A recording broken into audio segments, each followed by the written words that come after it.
എല്ലാവർക്കും പ്രത്യേകം സ്വാഗതം. നമ്മൾ ഉടനെ ക്ലാസ്സിലേക്ക് പ്രവേശിക്കുന്നു. നമ്മൾ ഇന്നലെ കേട്ട ഭാഗങ്ങളുടെ പെട്ടെന്ന് അതിലേക്കൊന്ന് എത്തി നോക്കിയിട്ട് അതിൻ്റെ മാർജിനൽ പാരഗ്രാഫുകളിലേക്ക് നമ്മൾ കടക്കുന്നു. യേശു പ്രാർത്ഥിക്കാൻ പഠിപ്പിക്കുന്നു. അതാണ് പ്രധാന ശീർഷകം. 2607. പെട്ടെന്ന് അതൊന്ന് വായിച്ചു പോകാം. യേശു പ്രാർത്ഥിക്കുമ്പോൾ അവിടുന്ന് നമ്മെ പ്രാർത്ഥിക്കാൻ പഠിപ്പിക്കുകയാണ്. വലിയ രഹസ്യമാണ്. യേശു പ്രാർത്ഥിക്കുമ്പോൾ ആ പ്രാർത്ഥനയിലൂടെ നമ്മളെ പ്രാർത്ഥിക്കാൻ പഠിപ്പിക്കുകയാണ്. പിതാവിനോടുള്ള യേശുവിൻ്റെ പ്രാർത്ഥന ദൈവത്തോടുള്ള നമ്മുടെ പ്രാർത്ഥനയുടെ ദൈവശാസ്ത്ര പാതയാണ്. പിതാവിനോടുള്ള നമ്മുടെ പ്രാർത്ഥനയുടെ യേശുവിൻ്റെ പ്രാർത്ഥന ദൈവത്തോടുള്ള നമ്മുടെ പ്രാർത്ഥനയുടെ ദൈവശാസ്ത്ര പാതയാണ്. പ്രാർത്ഥനയെപ്പറ്റിയുള്ള പിതാവിനോടുള്ള യേശുവിൻ്റെ പ്രാർത്ഥന ദൈവത്തോടുള്ള നമ്മുടെ പ്രാർത്ഥനയുടെ ദൈവശാസ്ത്ര പാതയാണ്. അത് ഇംഗ്ലീഷിൽ അവിടെ ബ്രാക്കറ്റിൽ കൊടുത്തിട്ടുണ്ട്. Faith, hope and charity. വിശ്വാസം, പ്രത്യാശ, സ്നേഹം. പ്രാർത്ഥനയെപ്പറ്റിയുള്ള യേശുവിൻ്റെ സ്പഷ്ടമായ പ്രബോധനം സുവിശേഷം നമുക്ക് നൽകുന്നുണ്ട്. ഒരു പരിശീലകനെ പോലെ നാം എവിടെയാണോ അവിടെ യേശു നമ്മെ കൈപിടിച്ച് നടത്തുകയും പടിപടിയായി പിതാവിൻ്റെ പക്കലേക്ക് ആനയിക്കുകയും ചെയ്യുന്നു.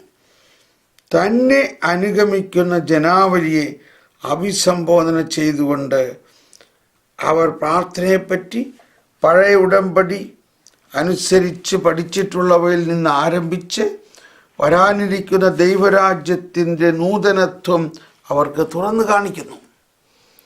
ഉപമകളിലൂടെ ഈ നൂതനത്വം അവിടുന്ന് അവർക്ക് വെളിപ്പെടുത്തി കൊടുക്കുന്നു. ഒടുവിൽ അവിടുന്ന് പിൽക്കാലത്ത് തൻ്റെ സഭയിൽ പ്രാർത്ഥനയുടെ പരിശീലകരാകാനുള്ള ശിഷ്യന്മാരോട് പിതാവിനെ പറ്റിയും പരിശുദ്ധാത്മാവിനെ പറ്റിയും തുറന്ന് സംസാരിക്കുന്നു. അപ്പോൾ ആ ഗോസ്പലിൽ മുഴുവനും ആദ്യം മുതൽ അവസാനം വരെയുള്ള ആ പ്രാർത്ഥനയെക്കുറിച്ചുള്ള പ്രബോധനങ്ങളെ ചൂണ്ടിക്കാണിക്കുകയാണ്. ഇനി നമ്മുടെ 520 ഖണ്ഡികയിലേക്ക് പോകാം. യേശുവിൻ്റെ രഹസ്യങ്ങളോടുള്ള നമ്മുടെ കൂട്ടായ്മ.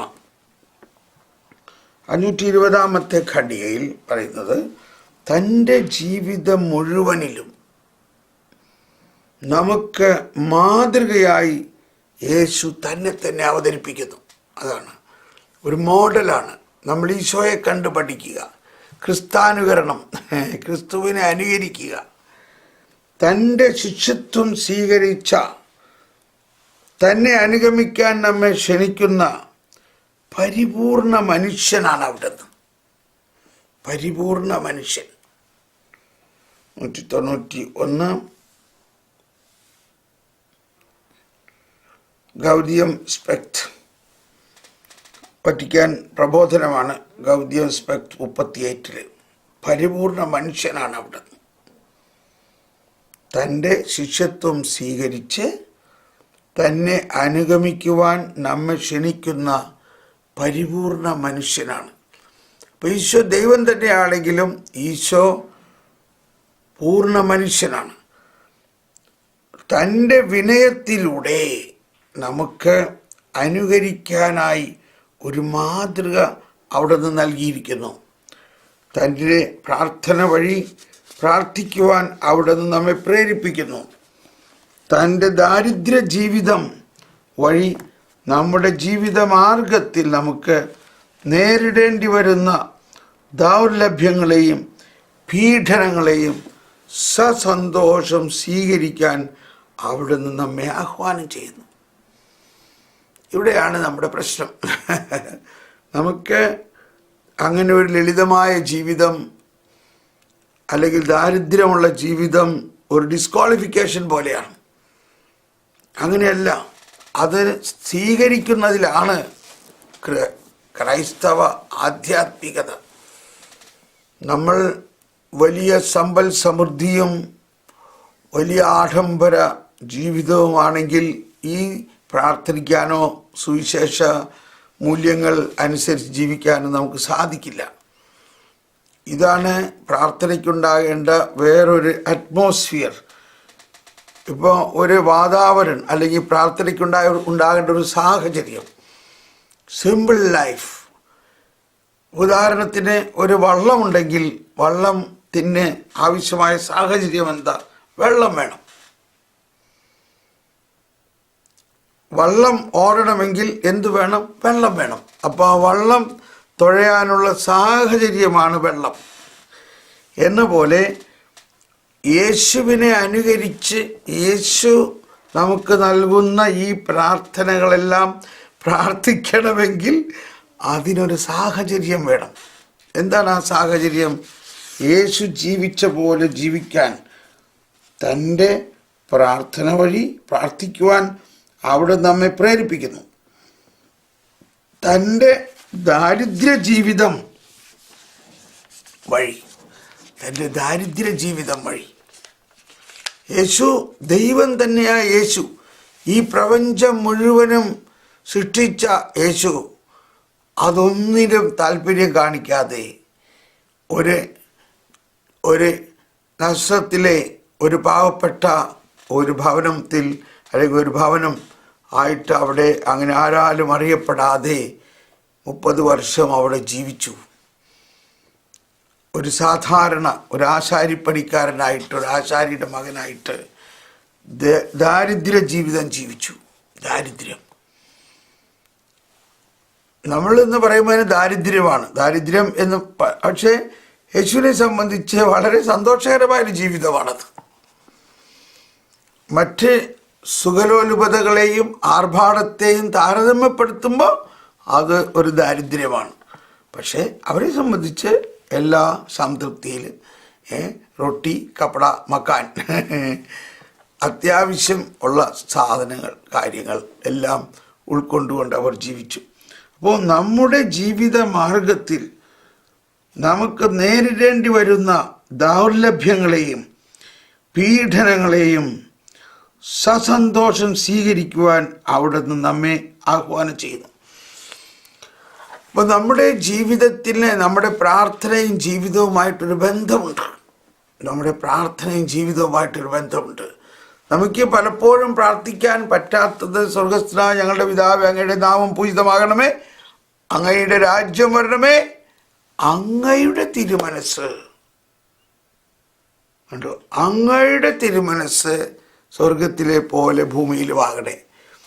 അങ്ങയുടെ തിരുമനസ്സനുസരിച്ച് നമ്മൾ ജീവിക്കാനുള്ള ആഗ്രഹമായിരിക്കണം നമ്മുടേത്. മറിച്ച് നമ്മൾ വളരെ വലിയ ആർഭാട ജീവിതത്തിന് വേണ്ടി ഉന്നം വയ്ക്കുമ്പോൾ അത് അവിടുത്തെ തിരുമനസ്സല്ല. അപ്പോൾ തന്നെ നമ്മുടെ കാൽക്കുലേഷനുകൾ തെറ്റുന്നു, നമ്മളുടെ പ്രശ്നങ്ങൾ ആരംഭിക്കുന്നു. പിന്നെ നമ്മൾ പ്രാർത്ഥിക്കണത് അത് കിട്ടാൻ വേണ്ടിയിട്ടാണ്. നമ്മൾ ദൈവത്തിൻ്റെ തിരുമനസ്സല്ല, നമ്മുടെ ആഗ്രഹങ്ങളായിട്ടുള്ള ഒരു ആഡംബര ജീവിതത്തിന് വേണ്ടിയുള്ള പ്രാർത്ഥനകളാണ്. നമുക്ക് ധാരാളം സമ്പത്തുണ്ടാകണം. അവിടെയാണ് ഈശോ തന്നെ പല പ്രാവശ്യം പറയുന്നത്, മനുഷ്യ ജീവിതം സമ്പത്ത് കൊണ്ടല്ല മനുഷ്യ ജീവിതം സഫലമാകുന്നത്. അപ്പോൾ ഇവിടെ ആണ് പ്രാർത്ഥനയ്ക്ക് ആവശ്യമായ ഒരു വാതാവരണം, ഒരു അറ്റ്മോസ്ഫിയർ. അപ്പോൾ അതാണ് ഇവിടെ പറയുന്നത്. യേശു നമുക്കൊരു മാതൃകയാണ് തരുന്നത്. തൻ്റെ ജീവിതം മുഴുവനിലും നമുക്ക് മാതൃകയായി യേശു തന്നെ അവതരിപ്പിക്കുന്നു. തൻ്റെ ശിഷ്യത്വം സ്വീകരിച്ച് തന്നെ അനുഗമിക്കുവാൻ നമ്മെ ക്ഷണിക്കുന്ന പരിപൂർണ മനുഷ്യനാണ്. ഇപ്പം നമ്മൾ ചിലർ പറയുമ്പോൾ അത് പിന്നെ കർത്താവ് ശോഭിച്ച ദൈവമല്ലേ, അങ്ങേർക്ക് അതൊക്കെ പറ്റും, നമുക്ക് പറ്റും അത്? അങ്ങനെയല്ല. ഈശോ മിശിഹ ദൈവമാണെങ്കിലും ഈശോ മിശിഹ ഒരു സാധാരണ മനുഷ്യനായിട്ടാണ് ജീവിച്ചത്. നമ്മളുടെ മുമ്പിൽ ഒരു ദൈവവും മനുഷ്യനുമാണ്. അതാണ്, ഒരു പൂർണ്ണ മനുഷ്യനായിട്ടാണ് യേശു ജീവിച്ചത്. ഓക്കെ, ക്രിസ്തു ഈ 521 കൂടി ഒന്ന് വായിക്കാട്ടോ. 521 വളരെ വളരെ പ്രധാനപ്പെട്ട ഒന്നാണ്. 521 ക്രിസ്തു തൻ്റെ ജീവിതത്തിൽ അനുഭവിച്ചതെല്ലാം നാമും നമ്മുടെ ജീവിതത്തിൽ അവിടത്തോട് അനുഭവിക്കാൻ അവിടെ നമ്മെ പ്രാപ്തരാക്കുന്നു. അതേ ജീവിതം അവിടുന്ന് നമ്മിൽ നയിക്കുകയും ചെയ്യുന്നു. അതേ ജീവിതം മനുഷ്യാവതാരത്തിലൂടെ ദൈവപുത്രൻ ഒരു വിധത്തിൽ ഓരോ മനുഷ്യനുമായി സംയോജിക്കുന്നു. അവിടത്തോടുകൂടി ഒന്നായി തീരാൻ നാം ക്ഷണിക്കപ്പെടുന്നു. നമുക്ക് വേണ്ടിയും നമുക്ക് മാതൃകയായും ക്രിസ്തു തൻ്റെ ശരീരത്തിൽ അനുഭവിച്ചതെല്ലാം നാമും പങ്കുചേരുന്നതിനായി തൻ്റെ ശരീര അവയവങ്ങൾ എന്ന നിലയിൽ അവിടുന്ന് നമ്മെ ശക്തരാക്കുന്നു. അവിടുന്ന് നമ്മെ ശക്തരാക്കുന്നു. ഓക്കെ, ഇനി നമുക്ക് അടുത്ത 2608 പോകാം. 2608 തൻ്റെ ഗിരിപ്രഭാഷണം മുതൽ യേശു ഹൃദയ പരിവർത്തനത്തിൻ്റെ, അതാണ് അടുത്ത സ്റ്റേജ്. എന്താണ് നമ്മളിൽ ഉണ്ടാകേണ്ട ഒരു വ്യത്യാസം? നമ്മളിൽ എന്തെങ്കിലും വ്യത്യാസം വേണോ? വേണം. എന്താണത്? തൻ്റെ ഗിരിപ്രഭാഷണം മുതൽ യേശു ഹൃദയ പരിവർത്തനത്തിൻ്റെ പ്രാധാന്യം ഊന്നി പറയുന്നു. അതാണ്, ഹൃദയശുദ്ധിയുള്ളവർ ഭാഗ്യവാന്മാർ, ആത്മാവിൽ ദരിദ്രർ ഭാഗ്യവാന്മാർ. അൾത്താരയിൽ ബലിയർപ്പണം നടത്തുന്നതിന് മുൻപ് സഹോദരനുമായി രമ്യതപ്പെടൽ. അതാണ്, ബലിയർപ്പിക്കാൻ വരുമ്പോൾ നിന്റെ സഹോദരന് നിന്നോട് എന്തെങ്കിലും വിരോധമുണ്ടെങ്കിൽ ബലിവസ്തു അവിടെ വെച്ച് അവനുമായി രമ്യപ്പെടുക. കണ്ടോ, രമ്യതയാണ് ഹൃദയപരിവർത്തനം. ശത്രുസ്നേഹം, മർദ്ദകർക്ക് വേണ്ടിയുള്ള പ്രാർത്ഥന, പിതാവിനോട് രഹസ്യത്തിൽ പ്രാർത്ഥിക്കേണ്ട ഒരു ആവശ്യകത, അമിതഭാഷണം വഴി ആവർത്തിക്കാതിരിക്കൽ, ഹൃദയത്തിൻ്റെ ആഴത്തിൽ നിന്നുള്ള പ്രാർത്ഥനാപൂർവകമായ മാപ്പ് നൽകൽ. ഹൃദയത്തിൻ്റെ ആഴത്തിൽ നിന്നുള്ള പ്രാർത്ഥനാപൂർവകമായ മാപ്പ് നൽകൽ, ഹൃദയശുദ്ധി, ദൈവരാജ്യം അന്വേഷിക്കൽ എന്നിവയെപ്പറ്റി. അപ്പോൾ ഇവിടെ അതിൻ്റെ സുവിശേഷ ഭാഗങ്ങളെല്ലാം എഴുതിയിട്ടുണ്ട്. നമുക്ക് അതല്ലാതെ തന്നെ നമുക്കറിയാം. മത്തായി 5:23, 24, 44, 45, 6:7, 6:14, 15, 6:21, 6:25, 6:31. എന്താ 6:31? ആദ്യം നിങ്ങൾ അവിടുത്തെ രാജ്യവും നീതി അന്വേഷിക്കുക, ബാക്കിയുള്ളതെല്ലാം. അപ്പം മത്തായി 5ഉം 6ഉം മുഴുവൻ അധ്യായത്തെക്കുറിച്ചാണ് ഇവിടെ പറഞ്ഞിരിക്കുന്നത്. അപ്പോൾ ഇതെല്ലാം നമുക്ക് സാധിക്കണമെങ്കിൽ എന്ത് വേണം? പ്രാർത്ഥിക്കണം, പ്രാർത്ഥിക്കണം, പ്രാർത്ഥിക്കണം. എങ്ങനെ പ്രാർത്ഥിക്കണം? ഈശോ പഠിപ്പിച്ച പോലെ തന്നെ പ്രാർത്ഥിക്കണം. 451ഉം 1430ഉമാണ് ഇനി നമ്മൾ വായിക്കാൻ പോകുന്നത്. 451 ക്രൈസ്തവ പ്രാർത്ഥന. ക്രൈസ്തവ പ്രാർത്ഥന കർത്താവ് എന്ന സംജ്ഞയാൽ മുദ്രിതമാണ്. ക്രൈസ്തവ പ്രാർത്ഥന കർത്താവ് എന്ന സംജ്ഞയാൽ മുദ്രിതമാണ്. പ്രാർത്ഥനയ്ക്കുള്ള ആഹ്വാനത്തിലും ഉണ്ടോ? പ്രാർത്ഥനത്തിലുള്ള ആഹ്വാനത്തിൽ കർത്താവ് നിങ്ങളോട് കൂടെ ഉണ്ടോ? പ്രാർത്ഥനയ്ക്കുള്ള ആഹ്വാനമാണ്, കർത്താവ് നിങ്ങളോട് കൂടെ. പ്രാർത്ഥനയുടെ ഉപസംഹാരത്തിൽ എന്താണ്? ഞങ്ങളുടെ കർത്താവായ ക്രിസ്തു വഴി. പ്രാർത്ഥനയുടെ ഉപസംഹാരത്തിൽ, പ്രാർത്ഥനയുടെ ആരംഭത്തിൽ കർത്താവ് നിങ്ങളോട് കൂടെ. പ്രാർത്ഥനയുടെ അവസാനത്തിൽ നമ്മുടെ കർത്താവായ ക്രിസ്തു വഴി. ഇതെല്ലാം വളരെ പ്രാധാന്യമുള്ള അർത്ഥവത്തായ വലിയ രഹസ്യമാണ്. എന്താ? ക്രൈസ്തവ പ്രാർത്ഥന കർത്താവ് എന്ന സംജ്ഞയാൽ മുദ്രിതമാണ്. കർത്താവ് നമ്മോടുകൂടെ, നമ്മുടെ കർത്താവായ ക്രിസ്തു വഴി വിശ്വാസവും പ്രത്യാശയും നിറഞ്ഞ മുറവിളിയിലും മാരാനാഥ, ഞങ്ങളുടെ കർത്താവേ വന്നാലും, അത് വിശ്വാസവും പ്രത്യാശയും നിറഞ്ഞ ഒരു മുറവിളിയാണ്. മാരാനാഥ അഥവാ മാരാനാഥ, വന്നാലും കർത്താവേ, ആമേൻ, വന്നാലും കർത്താവായ യേശുവേ.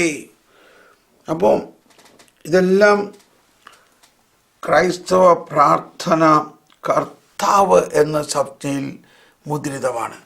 അതായത് നമ്മുടെ പ്രാർത്ഥനയുടെ കേന്ദ്ര ബിന്ദുവും മുദ്രയും കർത്താവായ ക്രിസ്തുവാണ്. ക്രിസ്തുവിൽ നിന്നാണ് അത് ഉത്ഭവിക്കുന്നത്. ക്രിസ്തുവിലൂടെ പിതാവിലേക്ക് നൽകപ്പെടുന്നു. കർത്താവായ ക്രിസ്തു വഴി.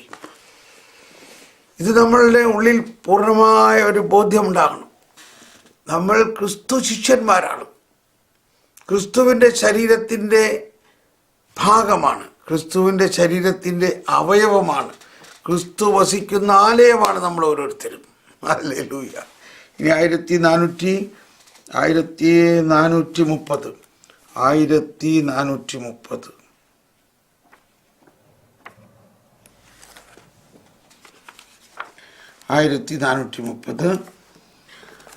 പ്രായശ്ചിത്തം, ആന്തരിക പ്രായശ്ചിത്തം. മാനസാന്തരത്തിലേക്കും പ്രായശ്ചിത്തത്തിലേക്കുമുള്ള യേശുവിൻ്റെ വിളി അവിടത്തേക്ക് മുൻപുണ്ടായിരുന്ന പ്രവാചകന്മാരുടെ ആഹ്വാനം പോലെ ഒന്നാമതായി ചാക്കുടുക്കലും ചാരം പൂശലും ഉപവാസവും പരിത്യാഗവും പോലുള്ള ബാഹ്യ പ്രവൃത്തികളെ അല്ല. അതാണ് വളരെ പ്രത്യേകത. പുതിയ നിയമത്തിലേക്ക് വരുമ്പോൾ എല്ലാം ഹൃദയത്തിൽ നിന്നാണ്, ആന്തരികമായിട്ടുള്ളൊരു പ്രായശ്ചിത്തമാണ്. ഇപ്പോൾ പഴയ നിയമകാലത്ത് ബാഹ്യമായ അനുഷ്ഠാനങ്ങളിൽ കേന്ദ്രീകൃതമായിരുന്നു. ചാക്കുടുക്കൽ, ചാരം പൂശലും ഉപവാസവും പരിത്യാഗവും പോലുള്ള ബാഹ്യപ്രവൃത്തികളെ അല്ല. പിന്നെയോ ഹൃദയത്തിൻ്റെ മാനസാന്തരത്തെ, ആന്തരിക അനുതാപത്തെയാണ് ലക്ഷ്യം വയ്ക്കുന്നത്. ആന്തരികമായി ഹൃദയത്തിൻ്റെ അഗാധതയിൽ നിന്ന്. ഇതുകൂടാതെയുള്ള പ്രായശ്ചിത്ത പ്രവൃത്തികൾ ഫലരഹിതവും വ്യാജവുമായിരിക്കും. എന്നാലും ആന്തരികമായ മാനസാന്തരം ദൃശ്യമായ അടയാളങ്ങളിലൂടെ, ചേഷ്ടകളിലൂടെയും പ്രായശ്ചിത്ത പ്രവൃത്തികളിലൂടെയും പ്രകടിപ്പിക്കേണ്ടതുണ്ട്.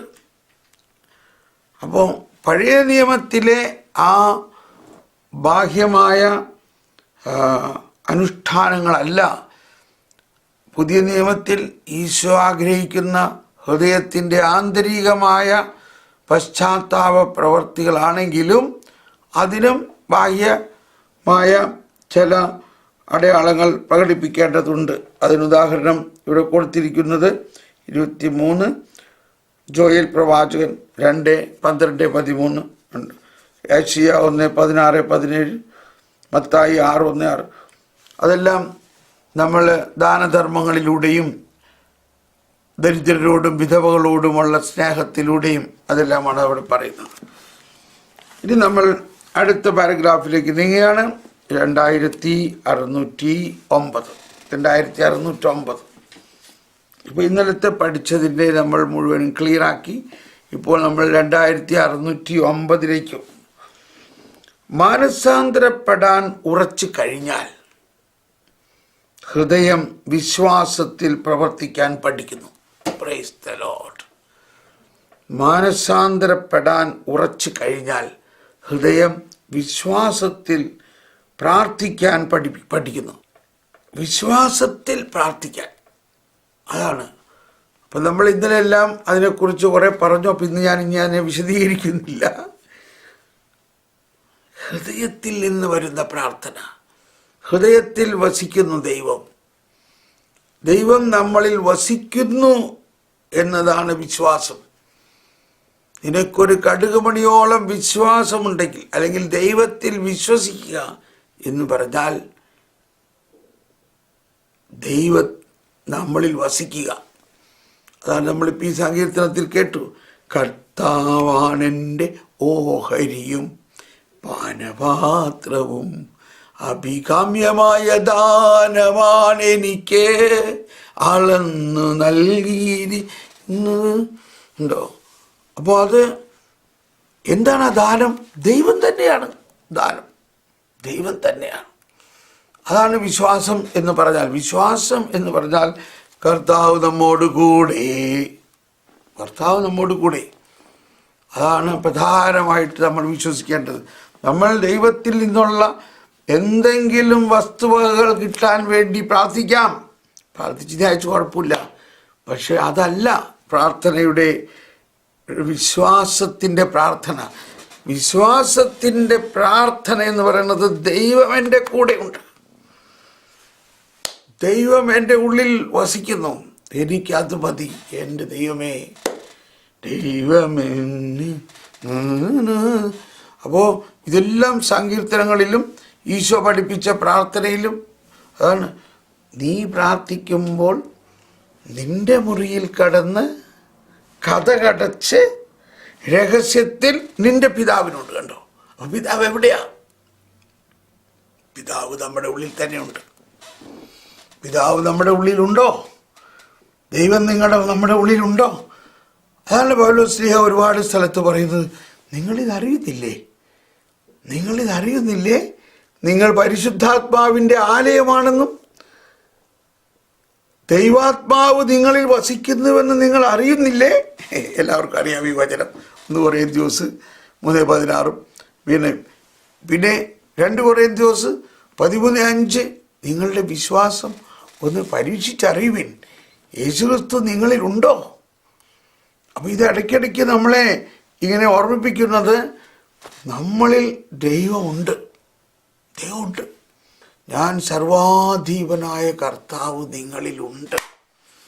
പക്ഷേ നമ്മൾക്ക് ബുദ്ധിക്ക് അഗ്രാഹ്യമാണത്. അതാണ് സർവജ്ഞനായ ഭരണകർത്താവും അങ്ങയുടെ ഭവനത്തിൽ വസിക്കുന്നവരുടെ വിസ്മയനീയനായ പരിപാലകനും. കേട്ടോ? സർവജ്ഞനായ ഭരണകർത്താവും അങ്ങയുടെ ഭവനത്തിൽ വസിക്കുന്നവരുടെ വിസ്മയനീയനായ പരിപാലകൻ. സകല നന്മകളുടെയും സകല സൗഭാഗ്യങ്ങളുടെയും ഉറവിടമായ ദൈവമേ, അങ്ങ് എന്നിലുണ്ട്. എന്നെ അനുഗ്രഹിക്കണേ, എന്നെ പരിപാലിക്കണേ, എന്നെ നയിക്കണേ. അങ്ങനെ നമ്മൾ ആ ദൈവത്തിൽ അങ്ങ് ആശ്രയിക്കുകയും ആ ദൈവത്തിന് വേണ്ടി കാത്തിരിക്കുകയും, ചിലപ്പോൾ നമ്മൾ ആഗ്രഹിക്കുന്ന മാതിരി പെട്ടെന്ന് കാര്യങ്ങൾ നടത്താനല്ല കർത്താവ് പറയും, സാവകാശം, വെയിറ്റ്, കാത്തിരിക്കുക. കാത്തിരിക്കണേക്കുറിച്ച് നമ്മൾ ഒരുപാട് കേട്ടിട്ടുണ്ട്. എന്താ കാത്തിരിക്കുക? ആര് കാത്തിരുന്ന പോലെ? പുലരിയാകാൻ കാത്തിരിക്കുന്ന കാവൽക്കാരനെ പോലെ. ഓക്കെ, അപ്പോൾ നമ്മളിവിടെ വരാം. മാനസാന്തരപ്പെടാൻ ഉറച്ചു കഴിഞ്ഞാൽ ഹൃദയം വിശ്വാസത്തിൽ പ്രാർത്ഥിക്കാൻ പഠിക്കുന്നു. നമുക്ക് അനുഭവപ്പെടുകയും നാം മനസ്സിലാക്കുകയും ചെയ്യുന്നവയ്ക്കപ്പുറം ദൈവത്തോടുള്ള പുത്രസഹജമായ ഒട്ടിച്ചേരലാണ് പ്രാർത്ഥന. എൻ്റെ ആത്മാ അങ്ങയോടൊട്ടി ചേർന്നിരിക്കുന്നു, അങ്ങയുടെ വലത്തു കൈ എന്നെ താങ്ങി നിർത്തുന്നു. സങ്കീർത്തനം 63:8. കണ്ടോ?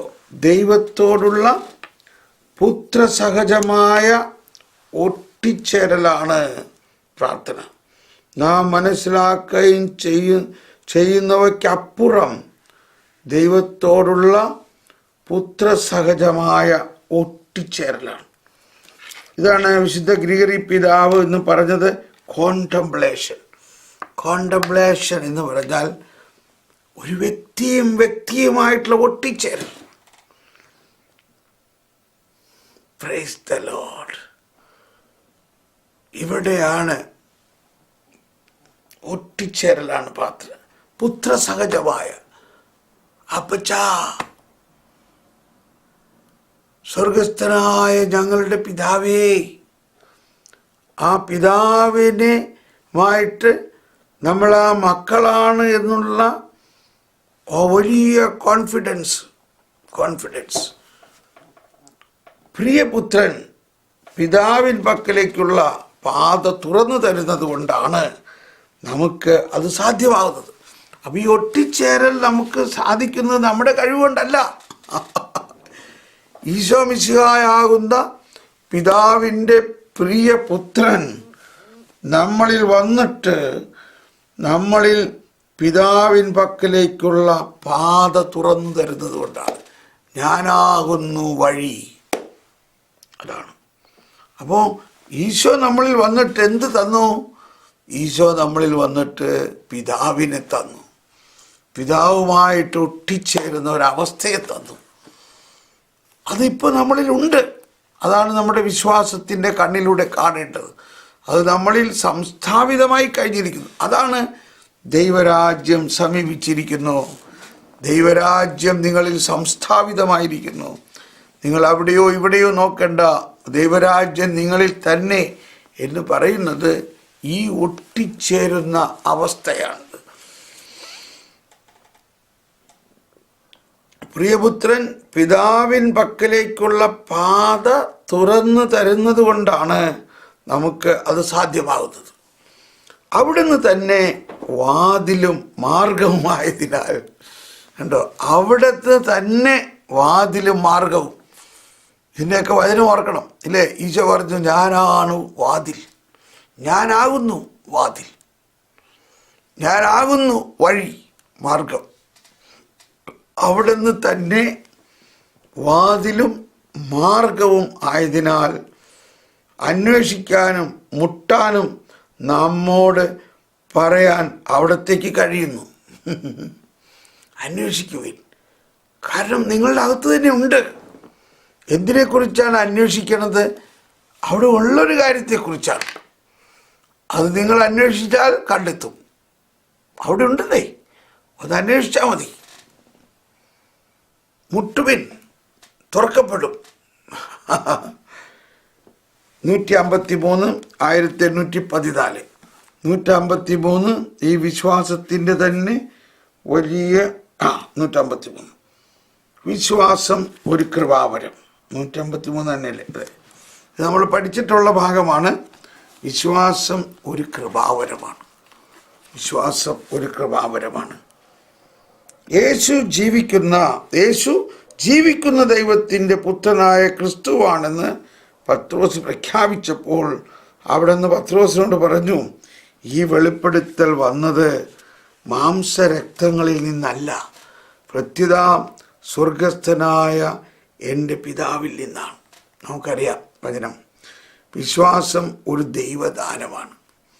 ദൈവം മനുഷ്യനിലേക്ക് നിശ്വസിക്കുന്ന പ്രകൃത്യാതീത സുഹൃത്തമാണിത്. Praise the lord. പ്രകൃത്യാതീത സുഹൃത്തം. അതാണ് പത്രോസിനോട് പറയുന്നത്, ഇത് നിന്റെ ജഡരക്തങ്ങളല്ല, ഇത് നിന്റെ മാനുഷികമായ ഇൻ്റലിജൻസിലൂടെ അല്ല, ഇത് എൻ്റെ പിതാവ് ഇപ്പോൾ നിനക്ക് വെളിപ്പെടുത്തിയ. ഇങ്ങനെയാണ് ജ്ഞാനസ്നാനം സ്വീകരിച്ച നമ്മളെല്ലാവരിലും ദൈവം തൻ്റെ വെളിപ്പെടുത്തലുകളിലൂടെ വിശ്വാസം എന്ന ദാനത്തെ നമുക്ക് നൽകിയിരിക്കുന്നത്. ഈ വിശ്വാസം പ്രവൃത്തിപഥത്തിലാക്കുന്നതിന് മുൻപ് മനുഷ്യനെ ചലിപ്പിക്കാനും സഹായിക്കാനും ദൈവത്തിൻ്റെ കൃപയും പരിശുദ്ധാത്മാവിൻ്റെ ആന്തരിക സഹായങ്ങളും ആവശ്യമാണ്. അതാണ് പരിശുദ്ധാത്മാവിൻ്റെ ആന്തരിക സഹായം, ദ ഇന്നർ പവർ. കൃപ അവിടുന്ന് ഹൃദയത്തെ ചലിപ്പിക്കുകയും ദൈവത്തിങ്കിലേക്ക് തിരിക്കുകയും മനസ്സിൻ്റെ നേത്രങ്ങളെ തുറക്കുകയും ചെയ്യുന്നു. ആന്തരിക നേത്രങ്ങളെ സത്യത്തെ അംഗീകരിക്കുകയും വിശ്വസിക്കുകയും ചെയ്യുന്നത് എല്ലാവർക്കും ആസ്വാദ്യകരമാകുന്നതും പരിശുദ്ധാത്മാവ് തന്നെ. അപ്പോൾ പരിശുദ്ധാത്മാവ് തന്നെയാണ് ഇതിൻ്റെ എല്ലാം അച്ചുതണ്ട്. Praise the Lord. ഇനി അടുത്തത് 1814 1814 വീണ്ടും വിശ്വാസത്തെക്കുറിച്ചാണ്. ദൈവം സത്യം തന്നെയാകയാൽ നാം ദൈവത്തിൽ വിശ്വസിക്കുന്നതും അവിടുന്ന് പറയുകയും വെളിപ്പെടുത്തുകയും ചെയ്ത സകലതും വിശ്വസിക്കുന്നതും നാം വിശ്വസിക്കാൻ വേണ്ടി വിശുദ്ധ സഭ നമുക്ക് നിർദ്ദേശിക്കുന്നവയെല്ലാം വിശ്വസിക്കുന്നതും ഏത് സുഹൃത്തത്താലാണോ അതാണ് വിശ്വാസം എന്ന ദൈവിക സുഹൃത്തം ഉണ്ടോ. അപ്പോൾ ഇതൊരു നിർവചനമാണ്. എന്താണ് വിശ്വാസം? വിശ്വാസം എന്ന ദൈവിക സുഹൃത്തത്തിൽ എന്തെല്ലാം അടങ്ങിയിരിക്കുന്നു? ദൈവം സത്യം തന്നെയാകയാൽ, അതാണ് ഈശോ ഇടയ്ക്ക് പറയാറില്ലേ, സത്യം സത്യമായി ഞാൻ നിങ്ങളോട് പറയുന്നു, ഞാനാകുന്നു പുനരുത്ഥാനവും ജീവനും, ഞാനാകുന്നു ലോകത്തിൻ്റെ പ്രകാശം. അതിൽ പിന്നെ വേറെ ഒരു സംശയിക്കേണ്ട ആവശ്യമില്ല. അതൊന്ന് പ്രൂവ് ചെയ്തതെന്ന് പറയണതിൽ അർത്ഥമില്ല. സത്യം സത്യമായി ഞാൻ പറയുന്നു, ഞാൻ അബ്രാഹത്തിന് മുൻപുണ്ട്. അവിടെ അതിൽ നമ്മൾ അത് നേരെ അങ്ങ് വിശ്വസിക്കാൻ ബാധ്യസ്ഥരാണ്. ദൈവം സത്യം തന്നെയാകയാൽ നാം ദൈവത്തിൽ വിശ്വസിക്കുന്നതും അവിടുന്ന് പറയുകയും വെളിപ്പെടുത്തുകയും ചെയ്ത സകലതും വിശ്വസിക്കുന്നതും നാം വിശ്വസിക്കാൻ വേണ്ടി വിശുദ്ധ സഭ നമുക്ക് നിർദ്ദേശിക്കുന്നവയല്ല, അതാണ് വിശുദ്ധ സഭ. ഇപ്പോൾ കത്തോലിക്ക സഭയുടെ മതബോധനം എന്നത് ആ അർത്ഥത്തിലാണ് നമ്മൾ സ്വീകരിക്കേണ്ടത്. ഇത് ഒരു ഡോക്ട്രിനാണ്. ഇത് സഭയുടെ ആധികാരികമായ വിശ്വാസ രഹസ്യങ്ങളാണ്. ഇത് നമ്മൾ വിശ്വസിക്കാൻ, ഒരു കത്തോലിക്കൻ ഇത് വിശ്വസിക്കാൻ അവൻ കടപ്പെട്ടിരിക്കുന്നു. യാതൊരു ചോദ്യവും കൂടാതെ, അതിനൊരു മറുചോദ്യമില്ലാതെ അത് വിശ്വസിക്കുന്നതിനാണ് വിശ്വാസത്തിൻ്റെ വിധേയത്വം എന്ന് നമ്മൾ പണ്ട് പഠിച്ചിട്ട് 154, 155, 156 വിശ്വാസത്തിൻ്റെ വിധേയത്വം, വിശ്വാസത്തിൻ്റെ അനുസരണം എന്ന് പറയുന്നതാണ്. സഭ നമുക്ക് നിർദ്ദേശിക്കുന്നവയെല്ലാം വിശ്വസിക്കുന്നതും ഏത് സുഹൃത്തത്താലാണോ അതാണ് വിശ്വാസം എന്ന ദൈവിക സുഹൃത്തം. ഇതിനു മുമ്പ് നമ്മൾ പഠിച്ചിട്ടുള്ളൊരു പാരഗ്രാഫാണ്. അതുകൊണ്ട് ഞാനിനി കൂടുതൽ അതിനെക്കുറിച്ച് വിശദീകരിക്കുന്നില്ല. വിശ്വാസം വഴി മനുഷ്യൻ സ്വാതന്ത്ര്യത്തോടെ തന്നെ പൂർണ്ണമായി ദൈവത്തിന് സമർപ്പിക്കുന്നു. അതൊരു ഭയങ്കര ഒരു സുഖമാണത്. ഇതെല്ലാം ഇതിൽ പറയുന്നത് യാതൊരു സംശയമില്ലാതെ അങ്ങ് വിശ്വസിക്കുന്നത് ഒരു സുഖമാണ്, ഒരു ആനന്ദമാണ്, ഒരു ശക്തിയാണ്, ഒരു കരുത്താണ്, ഒരു പ്രത്യാശയാണ്.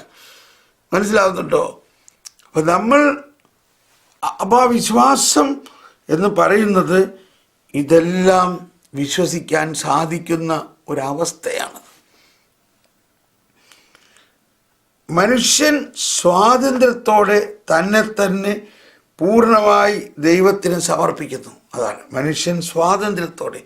എന്നെ സൃഷ്ടിച്ച ദൈവത്തിൻ്റെ ഒരു പങ്കാളിയായിട്ടാണ് എന്നെ സൃഷ്ടിച്ചത്. അതുകൊണ്ടാണ് പലപ്പോഴും നമ്മൾ ഉദ്ധരിക്കുന്ന ആ ആദ്യത്തെ വാക്യം, കാറ്റഗിസത്തിൻ്റെ ആദ്യത്തെ വാക്യം എന്താണ്? അനന്ത ഗുണസമ്പന്നനും തന്നിൽ തന്നെ സൗഭാഗ്യവാനുമായ ദൈവം നന്മ മാത്രം ലക്ഷ്യം വെച്ചുകൊണ്ട് സ്വതന്ത്ര മനസ്സോടെ മനുഷ്യനെ തൻ്റെ സൗഭാഗ്യകരമായ ജീവിതത്തിൽ പങ്കാളിയാകാൻ സൃഷ്ടിച്ചു. കണ്ടു, പങ്കാളിയാകാൻ സൃഷ്ടിച്ചു. God created us to make us a share in his own blessed life. തൻ്റെ ജീവൻ്റെ, നമ്മൾ ജീവിത പങ്കാളിയാണ് ദൈവത്തിൻ്റെ. നമ്മൾ പറയാറില്ല എൻ്റെ ജീവിത പങ്കാളി ജോലി കഴിഞ്ഞ് വന്നിട്ടില്ല, എൻ്റെ ജീവിത പങ്കാളി വന്നിട്ട് ഞാനത് പറയാം. അനന്തഗുണസമ്പന്നനും തന്നിൽ തന്നെ സൗഭാഗ്യവാനുമായ ദൈവം കേവലം നന്മ മാത്രം ലക്ഷ്യമാക്കി സ്വതന്ത്ര മനസ്സോടെ തൻ്റെ സൗഭാഗ്യത്തിൽ ഭാഗമാക്കാൻ വേണ്ടി മനുഷ്യനെ സൃഷ്ടിച്ചു. ഈ പോയിന്റ് പിടികിട്ടിയാൽ മതി. നമ്മളെ ദൈവം ശുഭാങ്ങുണ്ടാക്കിയിട്ടേക്കല്ല ചെയ്തത്, തൻ്റെ അനന്ത ഗുണസമ്പന്നതയിൽ പങ്കാളിയാകാൻ ദൈവം നമ്മളെ സൃഷ്ടിച്ചിരിക്കുന്നു. നിസ്സാര ആളൊന്നുമല്ല നമ്മൾ, മനസ്സിലായിട്ടുണ്ടോ? നമ്മളങ്ങനെ നിസ്സാര ആൾക്കാരൊന്നും അല്ല. ഇക്കാരണത്താൽ വിശ്വാസി ദൈവത്തിൻ്റെ ഹിതം അറിയാനും, സ്വർഗസ്ഥനായ പിതാവിൻ്റെ മൂന്നാമത്തെ സ്റ്റെപ്പ്, അങ്ങയുടെ ഹിതം സ്വർഗത്തിലെ പോലെ ഭൂമിയിലാകണേ. ദൈവത്തിൻ്റെ ഹിതം അറിയാനും അതനുസരിച്ച് പ്രവർത്തിക്കാനും ശ്രമിക്കുന്നു.